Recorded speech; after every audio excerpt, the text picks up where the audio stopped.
as much as we can be. Hello! Oh my gosh. This is happening. BookStara Readalongs. BookStara Readalongs. We're here. There's a little stars. Oh, we are so screwed. We need like a theme intro song or something. Well, hello. What a way to enter, right? Welcome, everybody. Welcome. So this is our first official live show with BookStara Readalongs, because we did Lunar, what was it before? Lunar Long before. So we've got wonderful Paige, Danielle, Amy, amazing team of...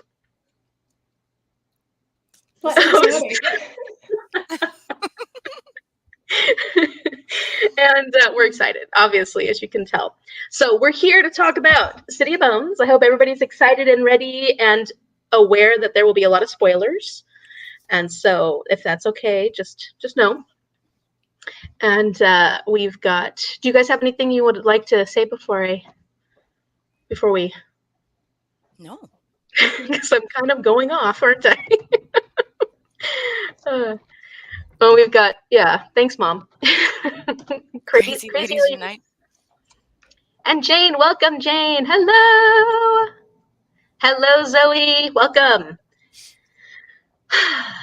So, we are here to talk about City of Bones. And how do we want to start this? Anybody have any immediate thoughts and feelings that they want to share?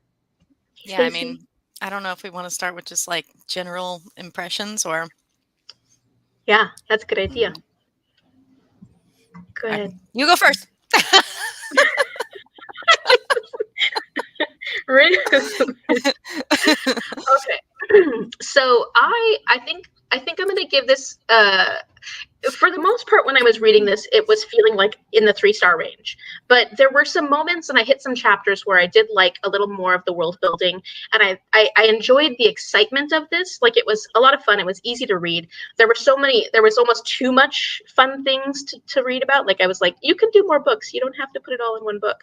But it did feel like a debut novel to me. Like, reading it, I felt like it was a debut novel. So, but in the end, I think I gave it, I'm thinking 4 stars. I haven't quite like stamped it down yet, but I think that a 4-star was fun just because I had so much fun, and it was fun talking about it in the discussion. And sometimes I feel like, am I going to give all these books higher ratings just because I have so much fun talking about them with you guys? Mm-hmm. I don't know.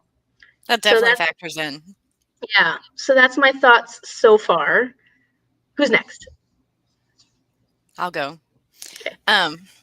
So I struggled hardcore with this book, and I did not even think about a star rating until you just said something.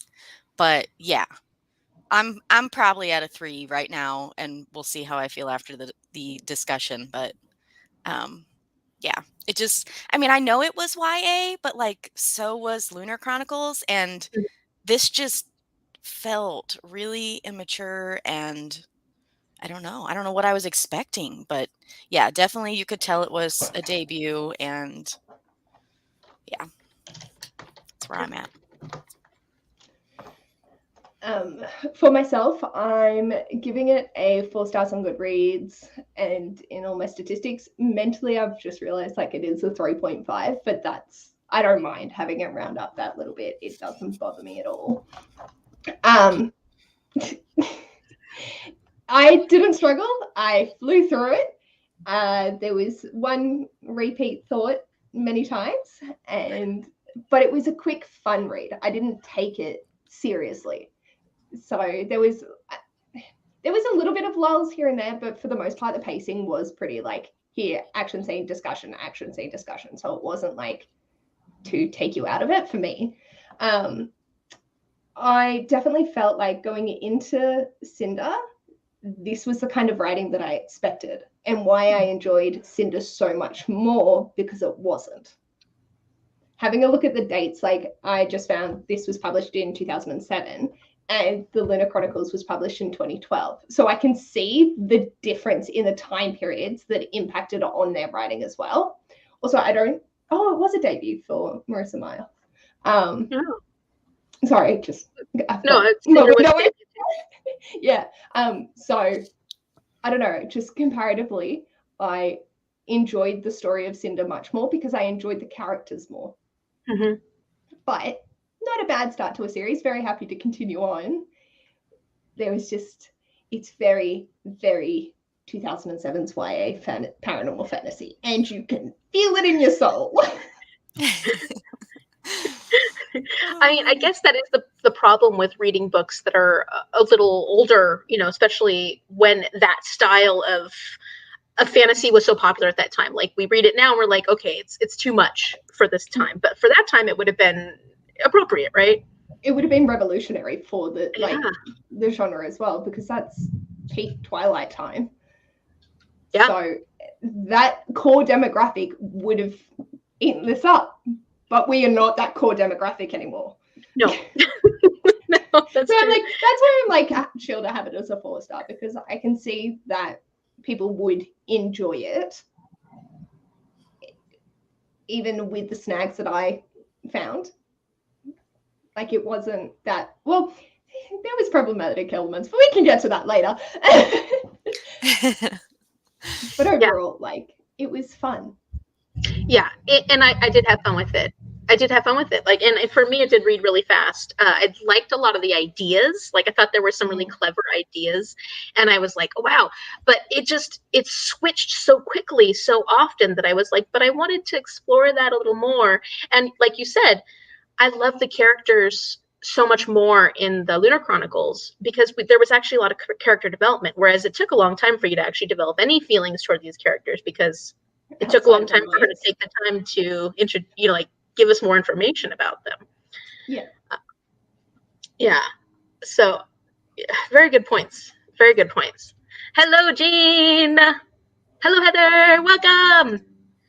Mom gave it 4.25. It was a reread and have fond memories. Yeah. Nostalgia. It did make me excited to read, like, more of her later works. Yeah. And I feel like a lot of the things she introduces, she follows through in other books. But it's persevering with these 6 to get to the good stuff. Yeah, I can see that. Yeah, I absolutely can see that. How do you guys all feel? How did you feel that this book was for you? Did you feel sort of the same thing? Did you absolutely love it? Was it a reread and you felt amazing? Let us know so we can, kind of get everybody's perspective. So, okay, favorite character. Yeah, I mean, up until the end, it was Jace for me. He was like being an idiot at the end. I don't know. He was just not being rational, but it's okay. I mean, yeah, but you did like him in all he was very flawed throughout the, and that was something that kind of was strange to me, just because I was like, but he doesn't seem like the hero character at all, or the guy character that I wouldn't, when I was a teenager, he's not the character I would have been like, ooh, yes, So it was fun to see how flawed he was, considering, I feel like Cassandra Clare didn't really try to make these people that likable to begin with. Yeah. No? Yeah. What do you think? What do you think, Paige? I agree. She really, really didn't try to make him likable. What were you going to say, Danielle? Sorry, I didn't mean to cut you off. I don't know. I was maybe going to ask you what yours was. Well, go ahead, Paige. You tell us first. I think to rephrase the question, the one that annoyed me the least was Magnus. I love that. Oh.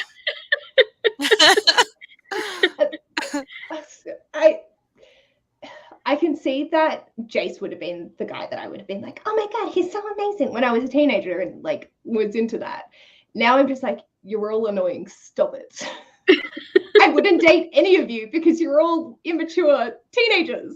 Yeah, they are. Yeah. Like, I couldn't get on board with that. And then, I like Simon. Simon was good, but I used to date Simons and then break their hearts. So there was a lot of like residual guilt in there.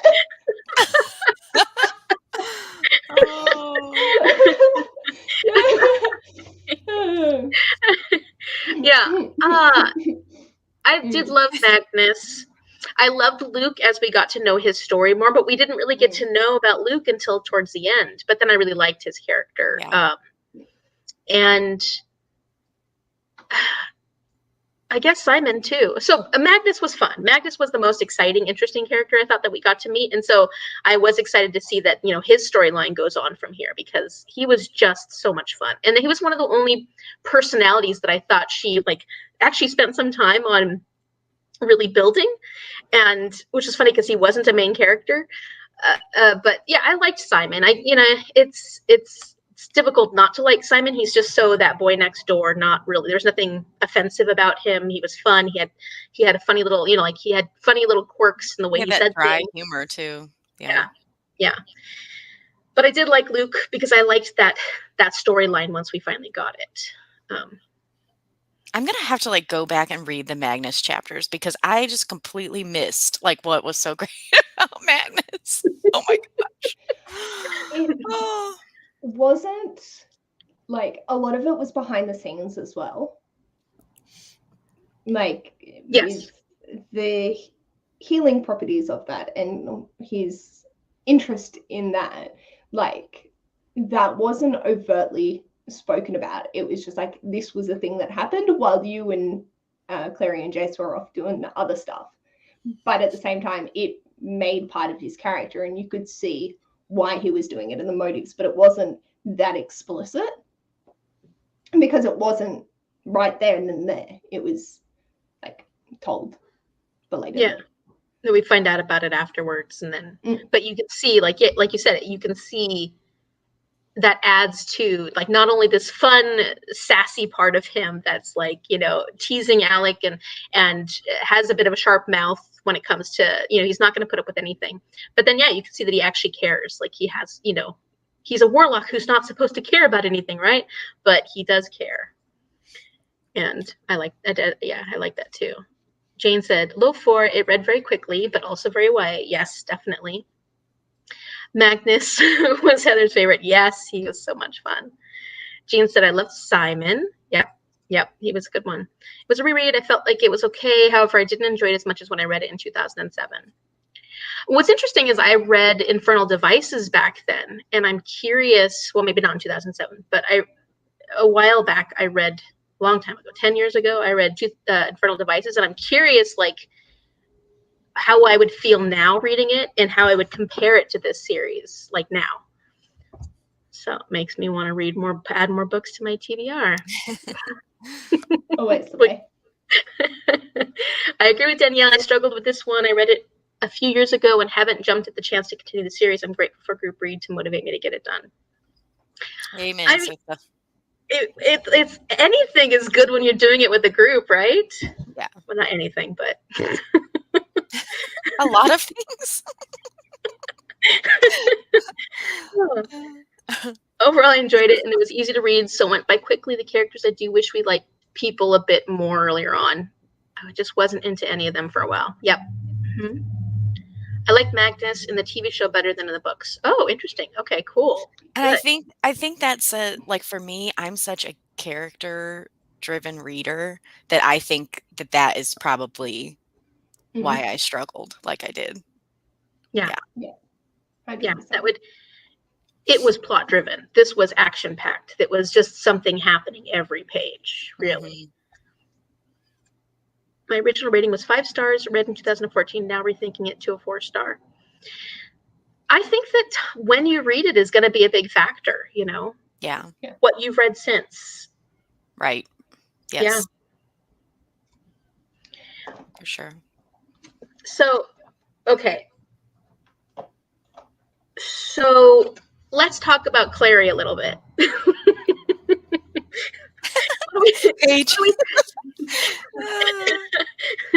What do we think about Clary as a main character, Paige? Am I allowed to say exactly what I've said before? Is that okay on your channel? Or do I need to censor it? It's fine. Maybe an F-bomb coming. Huh? Clary is a complete dumb fuck. Warning, F-bomb coming. Complete, oh my god, she's a dumb fool. Yep, that's the choice of a main character.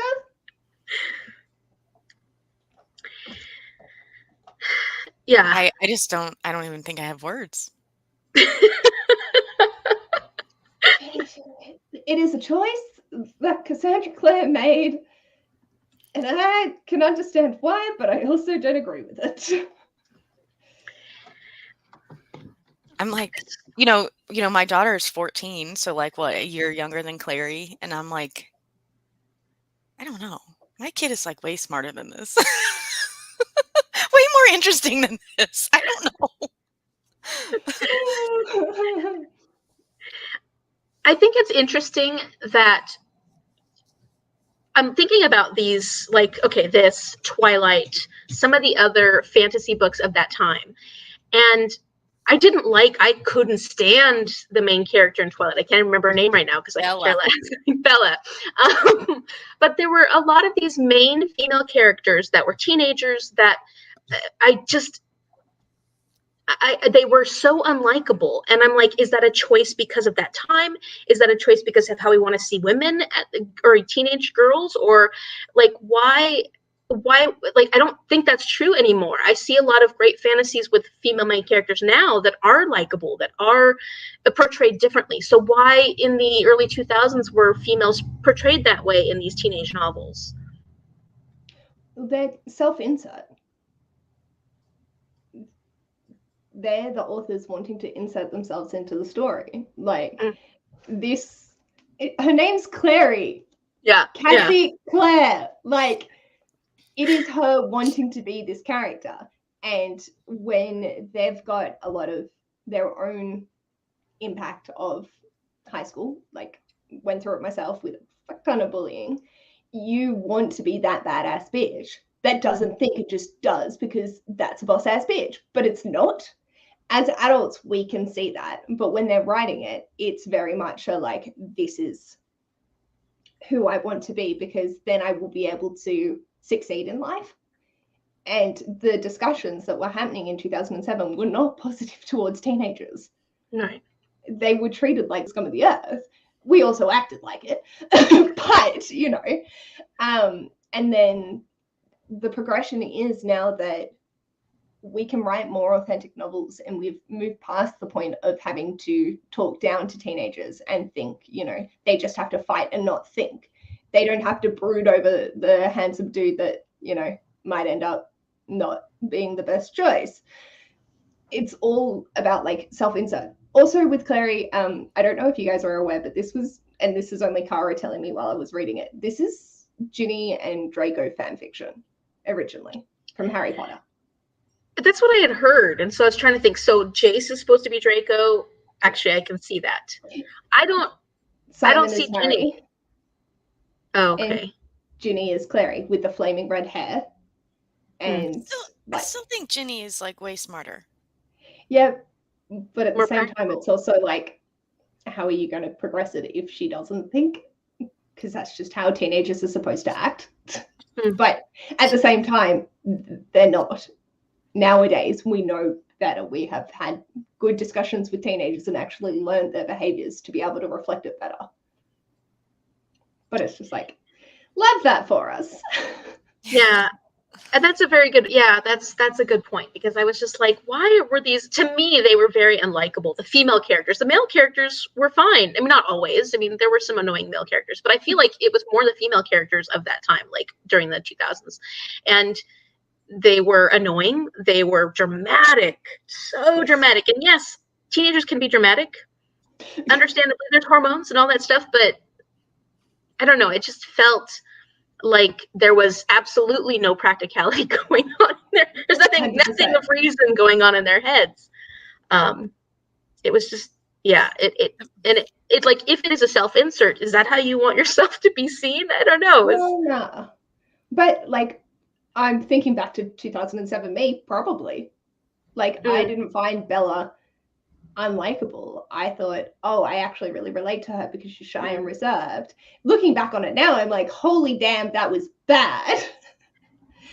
But at the time, I didn't know any better. We weren't taught to have that sort of self-respect. And I know that like a lot of teenagers do go through that still. But for the most part, society has shifted, thankfully, and it's reflected, but not when you're reading a 2007 text. One of my favorite things about Clary was her art and like Yes. how Simon like described her as like just being like completely like lost or like checked out, you know, and like she would look at him and he just knew like that she was in another place. Yeah. And then I'm thinking about when like it was so obvious to everybody else that Simon had feelings for her. That part I was just like, how did she not know? I don't know. That would have been me though. I still am terrible at that. Like I don't know when guys are interested in me because out of self-defense, I friend zone people automatically just so I don't get hurt. So not that I want to be in a friend zone, but I do it mentally so that I don't get hopes and then they shattered. And that's the part of me that hasn't grown up. But like, so I could see that part. But at the same time, I was also frustrated with it because I was like, are you serious? He's even said things and everybody around you is saying things like if it's that obvious. Yeah. It was painfully obvious. Poor Simon. Like hit her over the head with a sledgehammer, obvious, and still not noticeable, apparently. Yeah, she was still surprised later on when everybody had told her. Simon had basically said it to her, and then later on she's like, "Wait, what? What do you mean? What?" I wasn't that bad. We're in spoilers. If you need, I think the whole thing is basically spoilers. Yeah, I think she didn't think it all. She just reacted. She did just react. Yeah, and that is more common for teenagers because they're still going through the development of their prefrontal cortex and stuff, but it's not all the time. Like that's not all the time. But it was all the time for Clary. I mean, like where were the self-preservation skills, man? Yeah. Like or instincts or whatever. Just nothing. Maybe Cassie couldn't figure out a way of progressing the plot without, like, if she stopped and thought about it, the plot wouldn't have happened. Maybe. Because it's reliant on her just running headfirst into things and not thinking them through to be able to progress. Like, I could think of 1,000 different ways we could have had that happen, but at the same time, it would be the story that she's written. Mm-hmm. But goddamn, yeah, that's annoying. That's a good point. Yeah, no. So annoying. Mom says, just like the girl in Twilight, annoying. They were not all that way. So yeah, not everybody feels the same way I feel about female main characters at that time. And I'm talking specifically fantasy or like these type of fantasy books. She was annoying and just wasn't thinking, says Jane. Yep. And like Belle better. I didn't mind Isabel. Bella. Oh, Isabel. No, not Bella. Yeah, Isabel. She was an interesting character. What'd you think of her? I liked her, but like she didn't really stand out for me. I'm also just trying to think because are they supposed to be 16? Because she was completely over-sexualized for a 16-year-old. Like looking back on it, I'm like, oh damn, those descriptions actually kind of make me uncomfortable if she is that age. She seemed like one of those characters to me that had the potential of being so yeah, it you know, she's beautiful and like you know has this like enticing way with men or whatever, but it was almost like she could have turned that around like at any moment and just been like the hero everybody needed, you know, like or like her true like heart would have shown through. Like that's kind of what I kept waiting for and may still get, I don't know, from Isabel. Yeah. I can agree with that. I feel like there's more to her. I'm hoping there is more to her than just like being beautiful and good with a blade. I don't know. I feel like there's more to all of them aside from Clary and Jace. Yeah. I think I'm actually going to like Alec, actually. I think I'm going to like him a lot more come the progression of the series. I don't like him currently, but I know that I will eventually. That scene with him and Clary like stressed me out so bad. Like it pulled me for once. It like pulled me into the book, and I was like, "This is stressing me." Like to me, it was real. Like that part was real. That confrontation. Yeah, it was. That was pretty. Like the emotions were high. It was. What'd you think of Valentine, our bad guy? He's He a can dirty take a dog. hot poker. What? What'd she say? Both of you guys. Nice. I didn't hear what Paige said. I just said he can take a hot poker. Oh, okay. Yeah. Yeah. I think the whole like their origin of the circle was really interesting.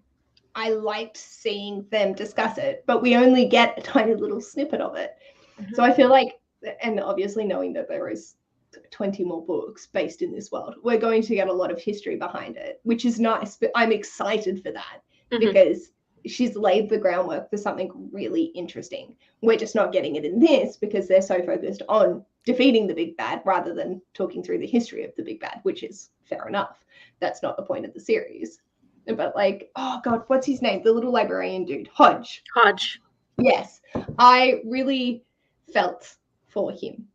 I know, like in the beginning, and he reminded me of the guy from Buffy, the same librarian guy. Oh, Giles.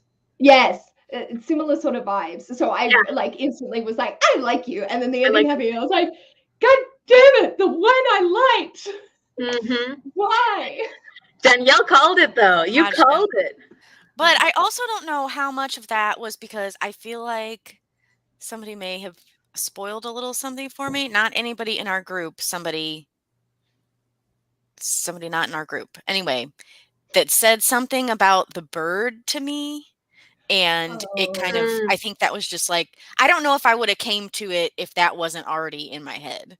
Okay. I might have. I don't know. But yeah, I did like, and we kind of mentioned this before we got on here with that. I liked that he did still call Magnus Bane to help Alec. Like, even though he's betraying everybody, he still does care about them in his own way. He just is not a strong person. He's not a strong man. He has no way of overcoming Valentine in any way. He just doesn't have the strength as a person, which is sad. That's sad. Right. Like, which I thought that part of the story that Jace told about how Valentine kind of like gathered his cult or whatever and, you know, found these like weakest links and like made them like dependent on him. I'm like in that I was like, this guy's bad. He's always been bad. You know, anybody that's that calculating and uses people like that, no.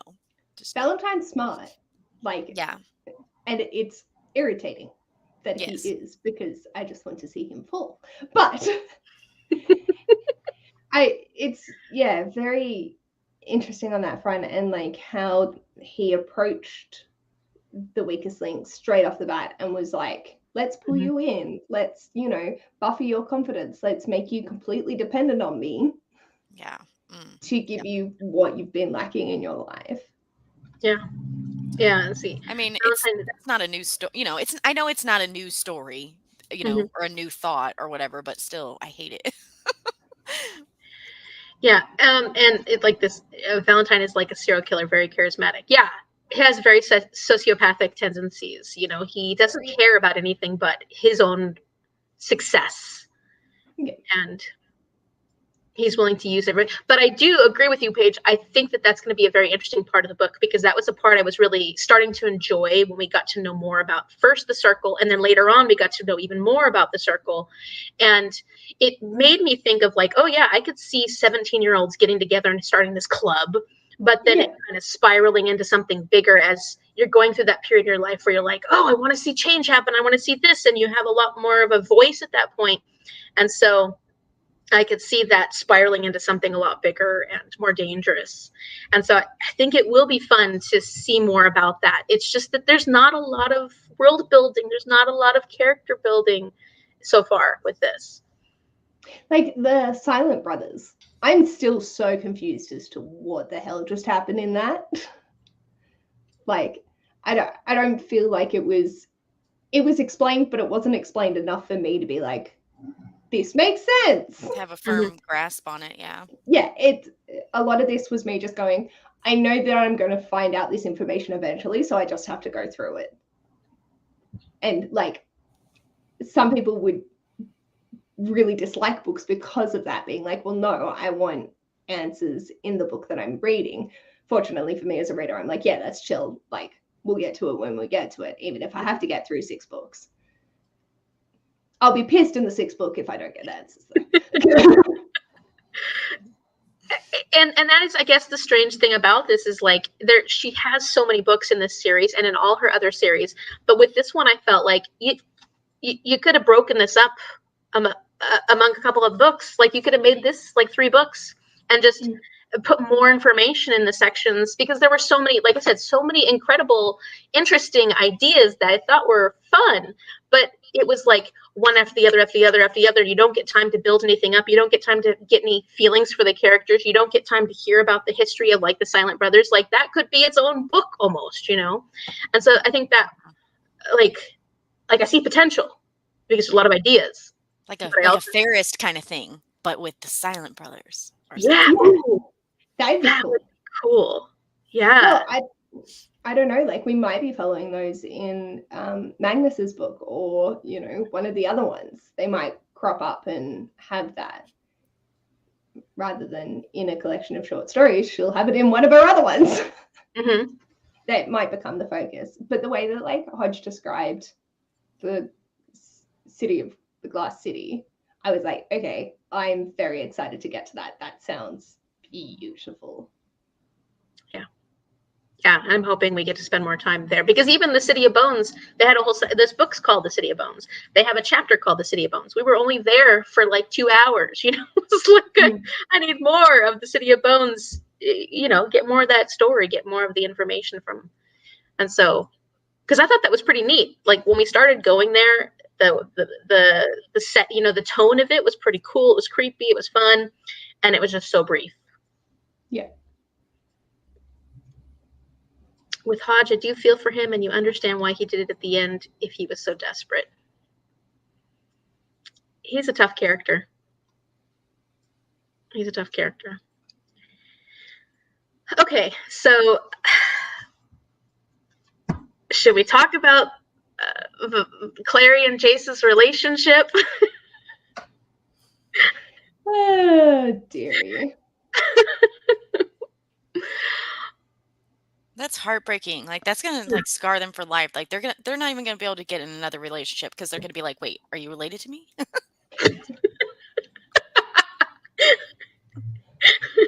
I'm gonna need a blood test before we a DNA test before we do this. I mean, seriously, how are you supposed to let go of those feelings of someone like that? I mean, granted, yes, I get, like, it's gross if they're siblings, but there's a part of me that still keeps thinking, like, I hope they're really not. I hope we find out that Clary's not actually Jocelyn's daughter, because are they really siblings? Because, you know, you're just kind of like, it just seems, not that I want them to continue on, because I know they may be siblings, but it's just so screwed up. Really screwed up. I agree with Lola. Oh. Yeah. What proof do we have that Jace is Valentine's? Like, he is seeking an end goal. Mm-hmm. Why the hell would they be related? They don't look anything alike. Jocelyn never sought out, like, I know she thought that he had died, but she would have known that Valentine was coming up, and she didn't continue to, like, seek out information. Like, I don't fathom that their relationship will be completely hindered by the end. Because Valentine's seeking his own end. He will use any manipulation tool possible. Like, I don't. I mean, I believed Clary's theory at the end, where she was like, said how Valentine used Michael Whalen's body and the body of his kid, you know, to burn in the fire to make it look like that. To me was believable. Like, I don't know. But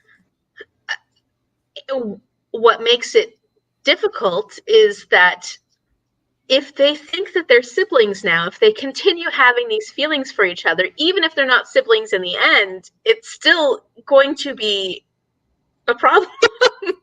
Concerning. Concerning. That's a nice way of saying it. Good, yeah. Yeah. I don't think they're siblings.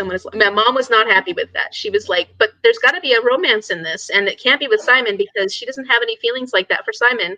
And so I'm like, yeah, but Mom, they can't really have a romance with each other at this point. Like, not in the eyes of society. If they really think they're siblings. I don't know. No. it's just one of those wait and see things. I mean, Yeah. Hurry up and wait. No. That's just so awkward though, because they can't continue experimenting with their relationship at this point. right. Oh, I meant Yeah. for us as the reader, more like, but yeah. Heather says, I really didn't like that part of the book. Like, why? Yeah. And then Cleary now seems more into Simon, even though she had none of those feelings beforehand. She did say that Simon kissed her with what was it, a whispering kind of kiss, and then she got chills down her back. If anyone whisper kisses me, I'll punch them in the nuts. Like butterfly wings. Wasn't it like butterfly wings on her cheek? That can just not, thank you. Yeah. I don't see a lot of potential there for her and Simon. I feel like it's going to be continued to push, pull, just to have the love triangle, because why? But that's a trope that was commonly used. So with that, especially if it's like Ginny, Draco, Harry fanfiction, like it's meant to pull on that. But also like, oh, come on, girl. It's platonic love. Just accept the fact that you're best friends and you can love him. Mm-hmm. You just don't have to sleep with him. Considering how quickly she nearly jumped on Jace, like, if you don't feel that for someone, but you felt it for someone else, just let it live its pace. Mm-hmm. You don't need to go there.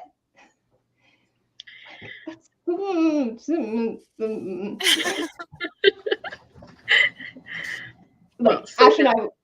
Oh, sorry, you go. No, go ahead. Ash and I were talking about it once I finished reading it, because, like I said, I used to date Simons. And so I can see what she's going to do, because I used to do the exact same thing. Mm. And it's like that, as an adult looking back on it, I'm like, that is not a healthy thing. You are ruining relationships just because you think you need someone, and the person that you want, you can't have. So stop it. Just don't do it.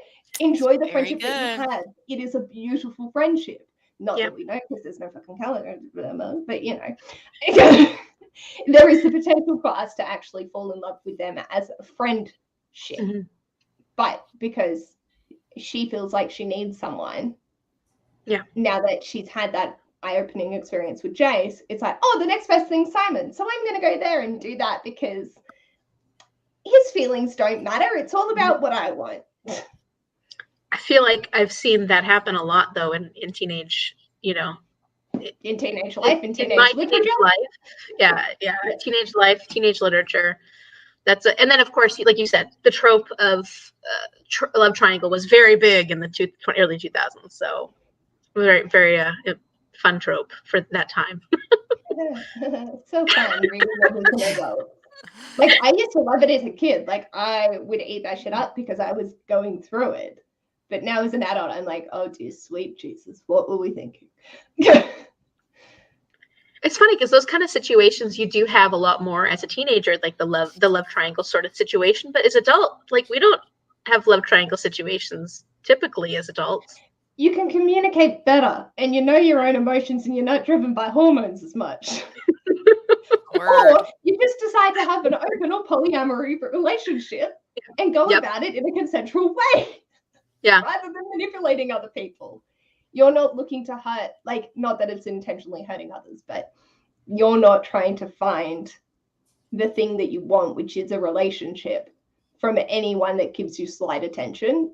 You've got a foundation in yourself to know, hey, wait a second, I'm going to wait and find the person that's right for me. And if two people come along, then we'll just talk about it and figure it out. Yeah, absolutely. No, that is a big difference from being young and being older in the way we handle ourselves in relationships. Yeah. Feel bad for Simon being the rebound person. 100%. Yeah, no one likes to be the rebound person. And the whole thing parallels her mom with Luke, kind of a thing. We don't need this happening between multiple generations. And yeah, just to go back for a second, because the thing about feeling bad with Simon, or for Simon, like, Simon has a choice in this too. Like, yes, he has expressed how he feels, Mhm. and I mean, Clary hasn't come straight out and said, I don't love you like that, but it's pretty evident. So now Simon gets to choose if he wants to keep putting himself like in a vulnerable Mhm. position, or if he wants to like accept it and like just be Clary's friend. Like, you know, I don't know. Takes Well, two to tango. He's not completely helpless in this situation, you know. That's all I'm Yeah. saying. but I did see that you did love that line, Danielle, that he said. What did he say? Or what was that line? I'm not sure at the moment. You loved it. I'd I'd rather have. Discord. I'd Oh, rather that like ripped my freaking heart out. Yeah, no, I took a picture of that page. it was around 300. I remember that because I took a picture of that page. Was it 300? Nope, not that one. But it was something like, I'd rather have half of your attention than the whole of anybody's attention, or something like that. Hang on, I'll find it. Oh wait, here it is. Okay, yeah, it's page 303. It says, So, this was when he was talking about her art and her getting lost in her art. He said, so many times I've had to say things 6, 7 times before you'd even respond. You were so far away, and then you'd turn to me and smile that funny smile, and I'd know you've forgotten all about me and just remembered. But I was never mad at you. Half of your attention is better than all of anyone else's. Freaking rip my heart out, Simon. Simon's the guy. Like, Simon's the guy, even though he's not really the guy for her. He's still the guy. Like, that's probably the guy I would have had a crush on back in high school. Is the Simon? I can see that. Amanda says, "Hey, especially since she's a Kai fan. I mean, we're seeing a trend, okay? Kai, yeah, you guys know my type. Simon, soft cinnamon rolls. I'm into the soft cinnamon rolls. I'm yeah. I'm late and can't say, but so I'm gonna say hi. Hi, Amanda. Welcome. Hi. And have a good one. Yeah. Oh dear. Well, that was a sweet thing that he said, and definitely too bad he said it to her. Yeah, like, I love that that's one that stuck out for you, but when I was reading it, I was like, dude, you deserve the whole of someone's attention. Oh, no, I agree with you completely. And I think that's why it killed me, because I have felt that way before. And that sucks. Yeah. Like, that sucks. Yeah. Just make your peace and accept, like, that you're not going to have the whole of it. But you don't deserve half. You deserve her full attention. Yeah. Or yes. Yeah. That's and that's a difficult thing that spans the ages. That's a difficult one. That's not just yeah. But coming back to this, it was very parallel to Luke's and Jocelyn's situation, and I was like, is it exactly the same? Because Jocelyn did leave Valentine not for Luke. It was more for her. Well, I don't know. It kind of seems like this. Didn't end up romantically together. Yeah. That we know. That we know of.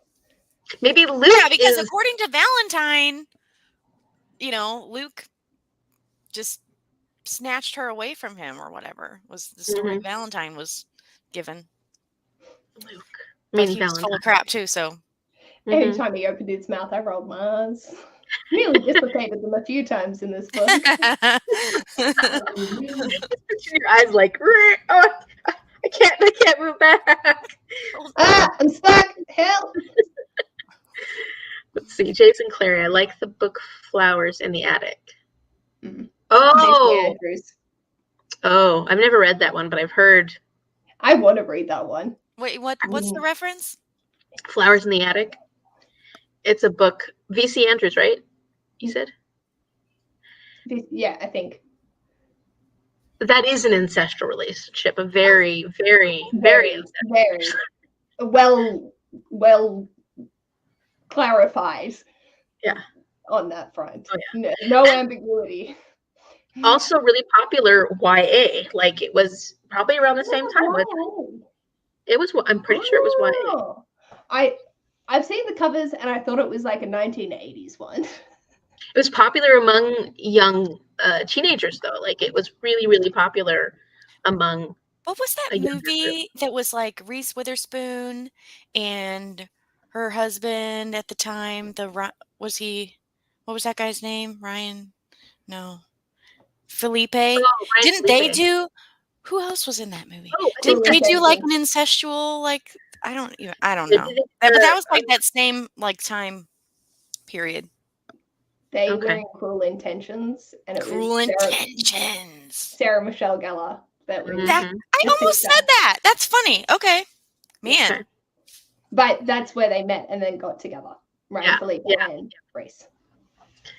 Heather's got to put the little ones to bed. If we're still chatting, she'll be back on. But otherwise, sorry if we missed you, Heather. But good night. Flowers. Okay. Right. 1979. Wow. Flowers in the Attic. So Flowers in the Attic was not YA, but I know that a lot of the fan base were teenagers. So even if it wasn't YA, it was read by a lot of teenagers. Because a lot of people I know that, and I've heard people reviewing it and stuff like that were saying, oh yeah, I loved this when I was a teenager. I know people that read it when they were teenagers. Interesting. Sorry. It's popular in 1986, Flowers in the Attic, but you're right, teenagers were reading it. Yeah. So, and that like comes back to that question of like what age are different books when the main characters are certain ages? Because I've had this conversation multiple times with other people. Like, people are saying if the main character is a child, then it can be middle grade. I'm like, that's not always true because there's definitely books that are not for teenagers. I mean, not for children that have a child as a main character. True, I read it in middle school. Yeah, and Shell read it as a teen. Yeah. So I read a lot of adult books when I was a child too, or a teenager. But yeah, that's one of the more famous incestual books. So there you go, everybody. We really got on a topic, didn't we? Okay, so I am curious about the adaptations because I know, Paige, you said you watched the adaptations, and I have heard negative things about the adaptations from other people. So I was just curious what your experience, and then now reading this, what you thought. Like, I don't really. So it's funny. I've actually watched the TV show more recently, but because I only watched a snippet of it, I don't remember it as well as the movie. But I felt that the TV show started to be more accurate than the movie, but I enjoyed the movie. Like, it wasn't something that I know a lot of people cringe through it, but I sort of low-key love all those kind of movies, and they removed any tension. It all wrapped up in the one movie, so there wasn't the question of who JC was. They've just cut that one right out. I don't know if in the show that they go down that plot line or not. But yeah, the movie, it was, I describe it as like Catching Fire level. It was good, and well done, but there was still a lot that could have been improved on. Whereas Okay. Hunger Games and Mockingjay Part 2 were like top tier for me. And yeah, I don't know. I think Jace was very accurate. He was very on par with being a douche canoe. Clary, again, just didn't think, progress the plot. But in a cinematic way, it works better because it's a fast action movie. You know that going in. Whereas with this, I was expecting more than just straight action because I'm looking for character development. I'm looking for world building. Yeah. But that don't happen. Doesn't happen in the movies either, but I wasn't expecting it. Okay. Also because I had heard that it was trash. So is the movie and the TV adaptation, is it like just over this first book? Like if we watched it, we wouldn't spoil anything from like the next Movie, books? yes. TV show, not sure. I believe that they're continuing on with the Shadowhunters series. Okay. So Is it a newer TV show? A TV show? 2007, 2019, 2000. Oh, fairly recent actually then. Yeah. The movie's 2013, so it's backdated a little bit. So the movie spoils, but the TV show not necessarily. You don't know yet. Yeah, like the movie, it was just City of Bones, and that was it. I think they went to continue on with making them, and then the producers pulled the plug. But yeah, 2017 for the TV show. Okay. And that has now, it ran from, 2016 to 2019.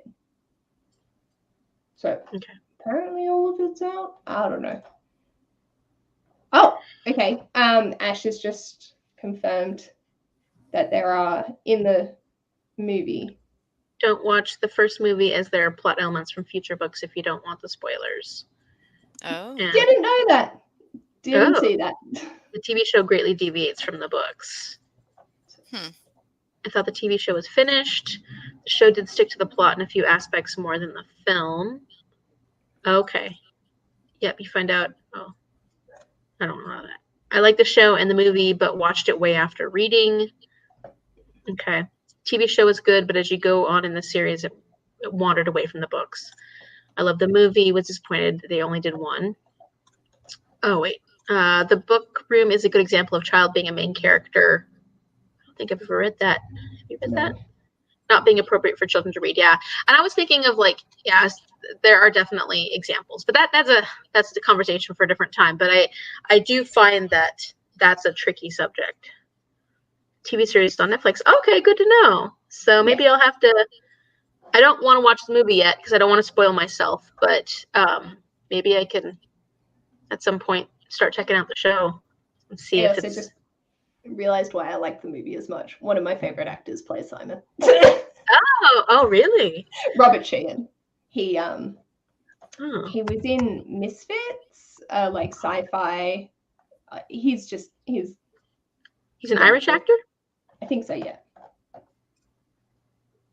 He's now currently in the Umbrella Academy. He is not what I pictured when I thought of Simon. See, for me, he fits. Well, I want to watch it. I'd seen it before. So before superimposed. He's more what I picture for Alec, actually. That's how I picture Alec. Would you guys look up City of Bones movie cast or something? I just looked up Robert Sheehan. See, the Alex in the movie, I don't even remember him. He was not memorable whatsoever. There's nothing there. The TV show, I remember who the actor is more. And I don't know. Because it's Matthew Daddario. And he is a nice man. The guy from the show fit my impression of Simon more. I'm going to have to do some research on these guys and check out and see who all the characters. But I can't watch the movie. See the TV show Simon. What? I can see the TV show Simon. He's Alberto Rosende. Alberto Rosende. Oh, he's coming up. Yeah, I can see that. More all-American kind of look to him. Which looks-wise, that's not my taste. Just so you guys know, like I may be into the Kais and the Simons, but that's not my taste looks-wise. It doesn't matter, obviously. Oh, it does. Because any one of our audience right now could, you know, be the guy or have like a brother or, you know, best friend, whatever. Just so you know, the ulterior motive of this is not about City Bones. It's about getting me a date. Amy's looking for a date. Let's just talk about it. Anyways, Christina liked Magnus in the TV show. The actress for Alec and Magnus was better in the TV show than the movie. Okay, so we got opinions going. I love it. I like Jason Clary better in the movie. See, I think I prefer TV show Jace over movie Jace. He just I went to say movie Jace looks like I just want to punch him in the face. So maybe that actually works more like in parallel with the book. You know what's funny is because Danielle and Martine were both saying how they like Jace, how they liked the fact that he was so troubled. I didn't mind the chip on his shoulder. I didn't mind it at all. You guys were cracking me up. It was hilarious. City Bones movie actually only covers book 1. It doesn't spoil anything in the other books. Okay. I'm still going to wait. I feel like let's just get through the series and then we can watch both. And then we don't have to worry about the spoilers, I recommend reading the first 3 books to watch the movie and the whole series before watching definitely differing opinions on this. Yeah. Yes. Okay, that's interesting. I want to stay safe, so I don't like spoilers. So there is a line in the movie that spoils a plot point in the 3rd book. Okay. I can't even remember who these people are, let alone the plot or a line. I was reading this. I was like, I'm pretty sure this happened in the movie. Can't remember it to save my life, though. Well, when did you watch it? It was a while ago then, huh? I think it was 2019 because I watched the movie and then watched the TV show. And because I had fractured my tailbone after a bike riding accident. And so I was just sitting on the couch in my grandpa's place wailing in pain. That's so horrible. I decided to watch it. I sort of went on a Lily Collins binge, so that was fun. I don't know. I've only watched a few things with Lily Collins in it. Not enough to say whether or not I'm a fan. I like her, but I don't know. She seems Clary's supposed to have a lot of spunk in this book, but I feel like she portrayed her in a way that was more enjoyable for me to watch, whereas TV was more accurate to the book. Oh, okay. Character-wise, yeah. I don't know, but that could just be the pacing of a TV show versus the pacing of a movie. Okay. Yeah, I mean, and that's what makes it tricky is that it's easier with a TV show to stay as accurate to the book than it is with a movie because you kind of have to tie everything up. Yeah. There was another girl from school who loved the books back when I did, and we both said the same thing about the movie. Having a plot point. Oh, okay. TV show does deviate, but there are spoilers for later books. Okay, so Amy is just going to avoid the Amy movie. is going to play it safe because her guy type is Kai and Simon. And if you find any of them, I love you. I'm just kidding. I'm totally kidding. No, I know you are. I'm going to play it safe too. I've learned my lesson. Well, I'll be curious to see if as we continue on, if the series grows on you, Danielle. I'll be curious to see if that happens because this is going to be interesting. Yeah. Because it's not fun if it's a struggle for you the whole way through. That's a bummer. Well, and okay, disclaimer. I just had another rough month, so let's just factor that in. And it may not even be the book, you guys. So no, and I'm not trying to say you're not because I think it's important. I think it's important that we figure out, how we feel and we can express that, because there's a lot of people who are going to feel the same way, especially with something like this, because we're reading a very YA. And that was when I saw one of the comments that somebody else felt similar. It kind of made me feel like more okay about the way I felt, because then that person knows that they're not alone. Yeah. But at the same time, I'm going to press on, so I hope they do too. And yeah. Plus, we're mixing it up with Discovery of Witches, so. I'm so scared for that behemoth. Oh, I'm so excited. I already read 26 pages. Look at me reading 26 pages. You are something else. But I can tell already that I'm going to. Oh, you're reading Jurassic Park. I'm hoping you're liking it. I love it. I just totally That did it for her. Discussion. Derailed me. Yes, not to talk about Discovery Witches. We're not there yet, but so far I'm excited. I feel like once I get into it, I'm gonna love it. The funny thing about that is I went and looked at Goodreads, and a lot of the more recent reviews were all like 1 star, 2 star, 1 star, 2 star, and I'm like, the TV show adaptation. Oh, is that why? Well, it would have come out, so then a wider audience of people would be reading it, and comparing it to the TV show, and then making opinions of that as well. Because that only came out. Yeah, not long ago. A few months ago. No, a little while older than that. Was it? I feel like I've seen all the... Season 2 came out recently. Oh, it's like I've seen all the advertising for it recently. First came out, the TV show, in 2018. Oh, that's a while ago. Yeah. Okay. But it's still going. The girl who plays Clary in the show did annoy me in the first season, but I think that was more down to her acting and finding the character. Yeah. It's the book, haha. I didn't reread it because it was too YA for me to read it again. See, it's not you, Danielle. It's the book. It is very YA. These more so than, like you said, like we did Lunar Long, and that was a lot easier because it didn't feel quite as YA as this. It wasn't quite as angsty. No. Like we talked about, it was more character. Mm-hmm. Yes, definitely. So, yeah, those are the factors. Yeah, definitely. Yeah. Is there any other thoughts that we didn't talk about when it comes to City of Bones? Any other things that we didn't really bring up that we need to? Any other questions anybody has in the comment section, or wants to put in the comment section? Like, strong feelings or things, sections that we have kind of skipped over, that we haven't made anything out of, like that we want to discuss still. I just want to make sure we're covering everything that everybody wants to talk about. We didn't talk about Alec and like his feelings for Jace and like all that jazz. I thought that was like a pretty big part of this book. Yeah, that was. I mean, really... I don't.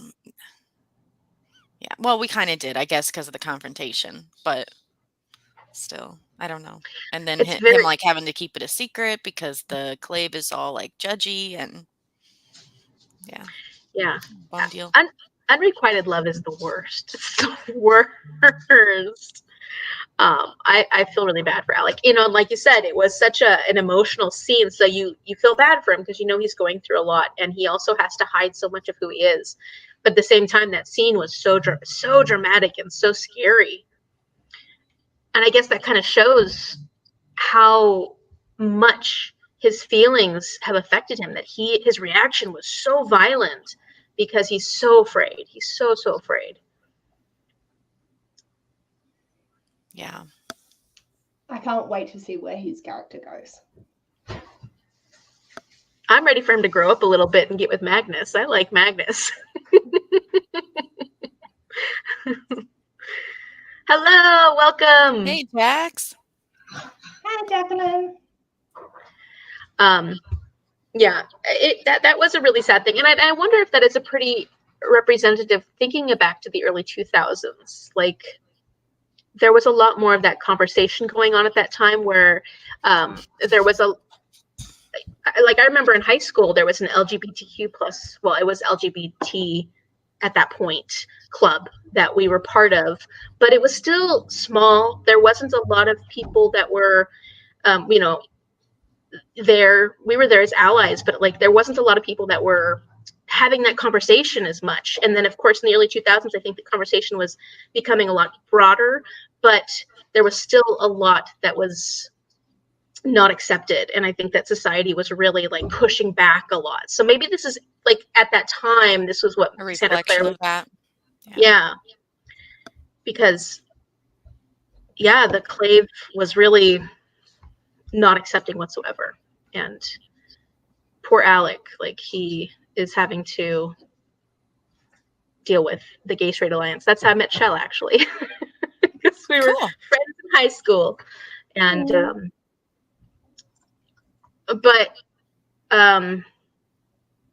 I think that's reflective of the time, and or at least the level of fear and what's going on with Alec.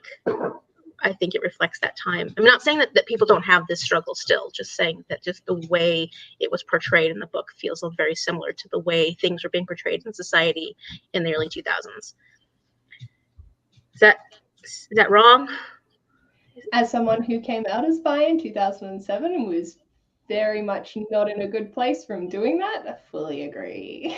Like, I went to an all-girls school, so that was an interesting choice to make to begin with, but our principal wouldn't let us create an LGBT group. Wow. So that was fun times. Thank you, Jacqueline, for supporting me through that.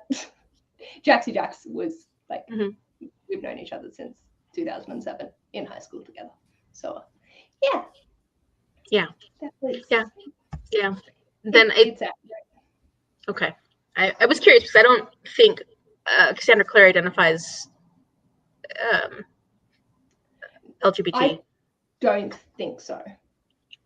At least I haven't heard, so I don't know for sure. I was just curious if it was how accurate it was. It's kind of like another one of those.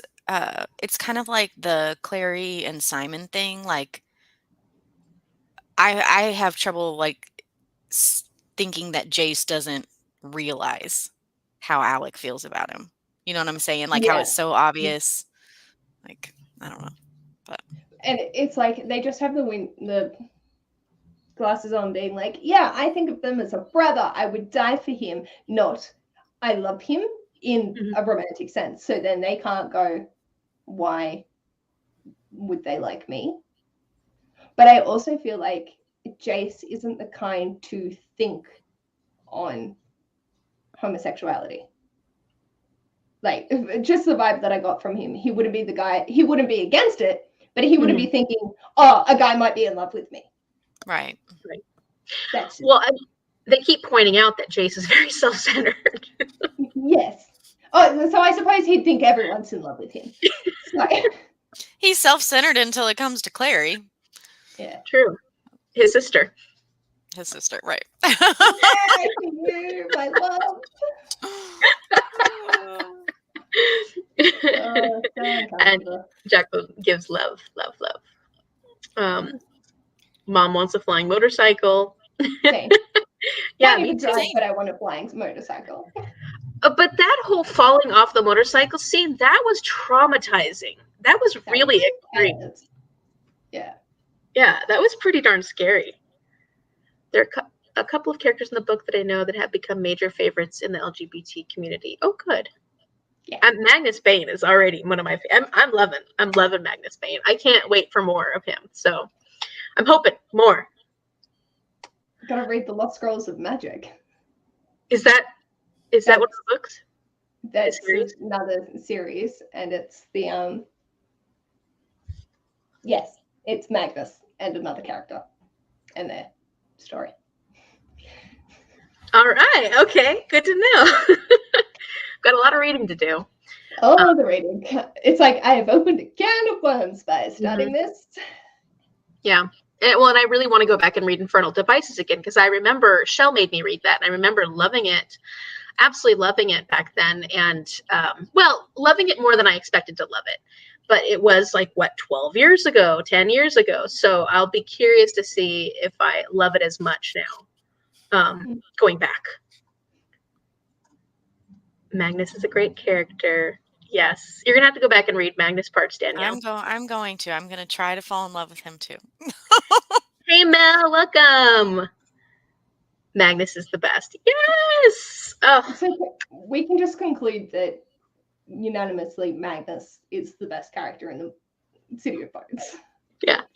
I know it. Like, I think there was one love for Simon, and that's been it. No, there were people who loved. I said I liked Luke a lot. There were people who loved Jace. I do like Luke too. Just for the record. We just don't get enough of him until the very end. So, I'm trying to think of who I'm picturing him as in my head. I have a very distinct, like, I don't know. I'll have to look up the actor, but yeah. I'm picturing Luke as the dad from Twilight.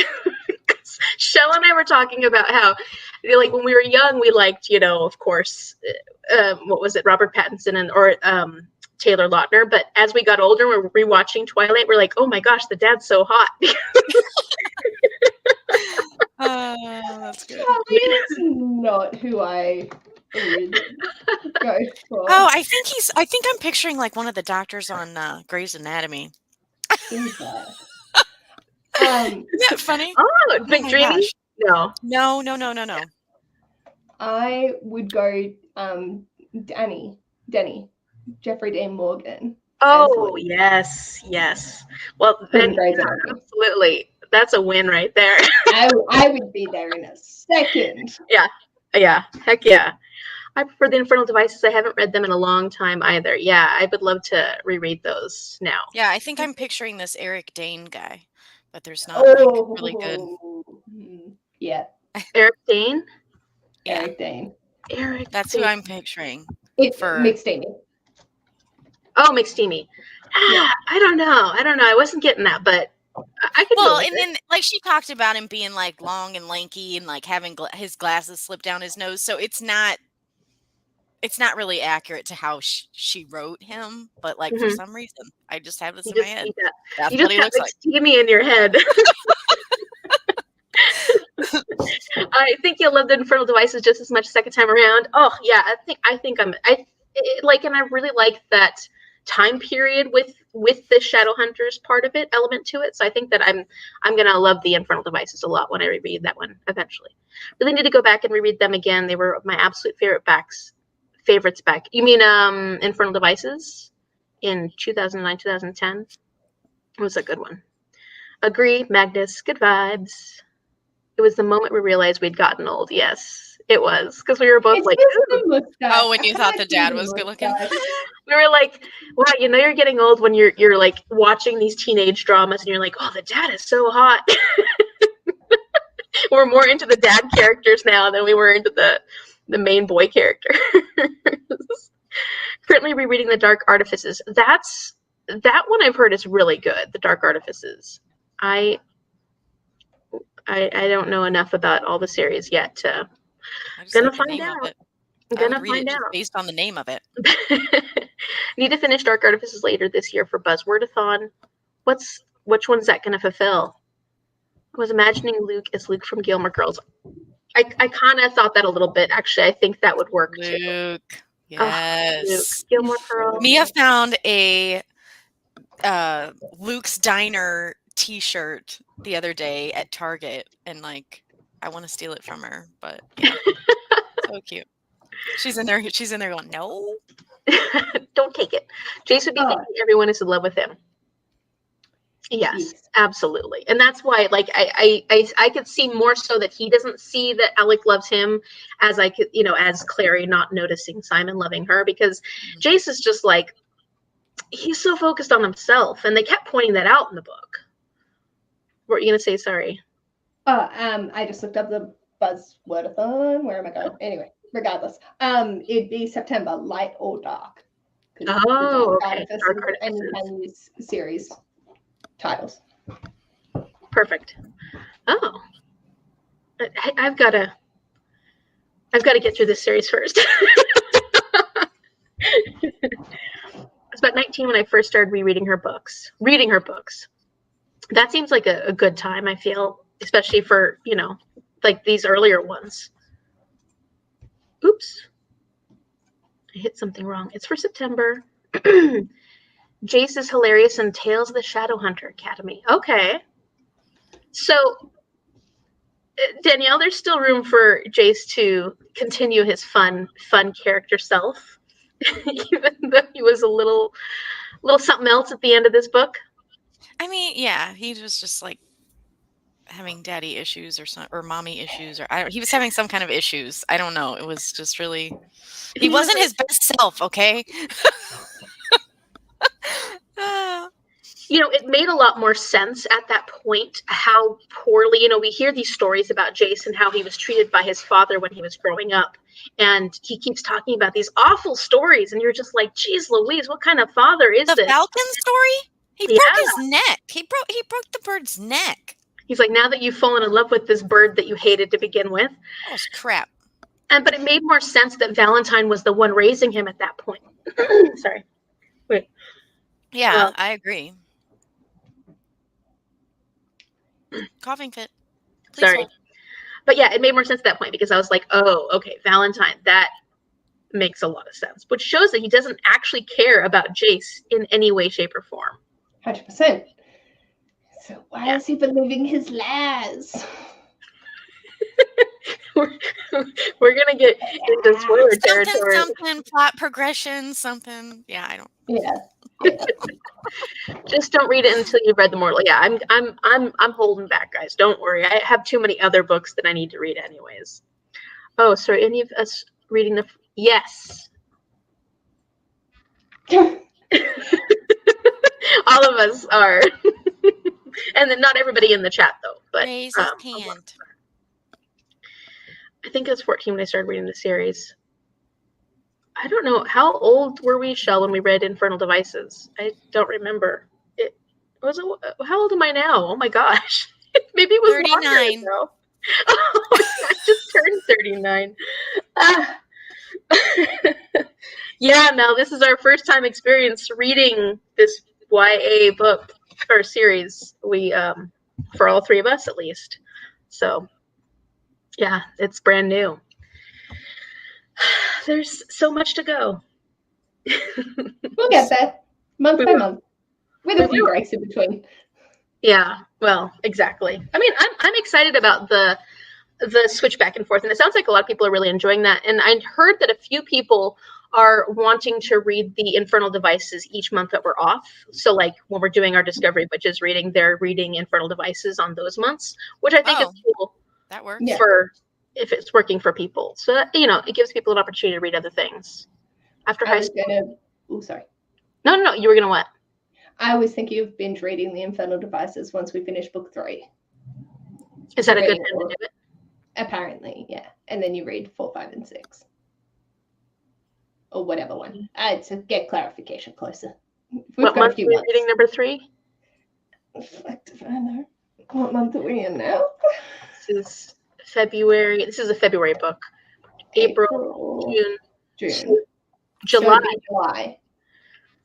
Infernal Devices in July. And it's the final Discovery of Witches.